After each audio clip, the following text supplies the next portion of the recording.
walang ginto. May mga punong walang dahon, mga pusong di makakibo sa mga pangyayaring nagaganap sa lupang pinangako.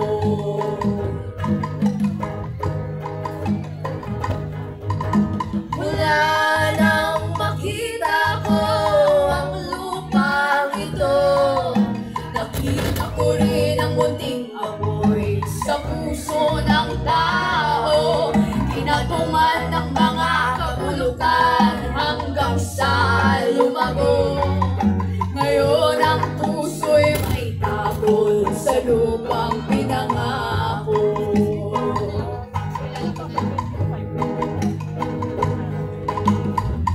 Mga kaibigan at makinig kayo, ako'y may dala-dalang balita galing sa bayan ko. Nais kong ipamahagi ang mga kwento at mga pangyayari na gaganap sa lupang pinangako.